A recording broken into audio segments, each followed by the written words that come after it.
there are many people who have never received approving statements in their lives. And when you haven't received them, it's a little bit difficult to express them to somebody else.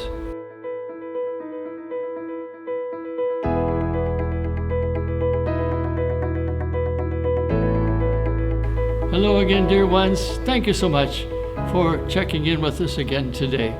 Trust you're doing well. I'm talking about approval today, and there's a wonderful pair of verses that are found in Matthew chapter 3. And it's the time of Jesus' baptism. And it says, when Jesus was baptized, immediately he went up from the water, and behold, the heavens were opened to him, and he saw the Spirit of God descending like a dove and resting on him. And behold, a voice from heaven said, "This is my beloved Son, with whom I am well pleased." Oh, there is God the Father expressing his approval, his pleasure in his Son. And the interesting thing is, Jesus hadn't even begun his earthly ministry yet. And yet God is expressing his approval of him. How wonderful is that? Now I wonder, how good are we at expressing approval to those that we love? Sadly, sometimes there are some that we love that we really don't approve of them. But that's the sad case. Now, there are many people who have never received approving statements in their lives. And when you haven't received them, it's a little bit difficult to express them to somebody else. So what does approval sound like? Well, it can sound like this. You know what I admire about you? You're so understanding. You're so faithful. Well, that's a simple little thing, isn't it? That's showing approval. Approval and appreciation are two different things. Appreciation more expresses what someone does for you rather than who you are.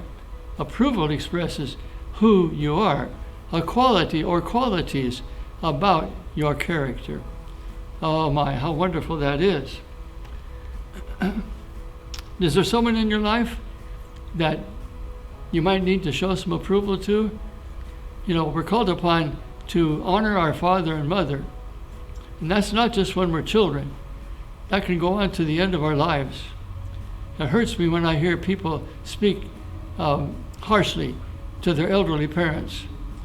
But dear ones, our elderly parents need to hear words of approval from us.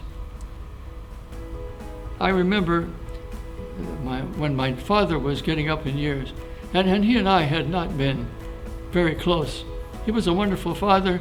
I loved him and he loved me, but we just weren't close until the last 10 to 15 years of my life. But the Lord put on my heart and gave me the privilege and the opportunity to say to my dad, "Dad, you know what I love about you? It's your generosity, your loyalty, your work ethic, your faithfulness, your understanding, your sincerity." I thanked him for those. And that's expressing to him those qualities that I saw pouring forth from him throughout his life. Fiercely loyal man is who he was. Well, dear one, again, maybe someone that you know needs to have a word of approval from you today. Why not reach out to them and get in touch and tell them what you admire about them, what quality about them blesses you. I think it'll bless them. And so, I trust there's been something here for you. And in the meantime, we'll look forward to seeing you, Lord willing, down the line, trusting that all will go well with you. And so until then, so long.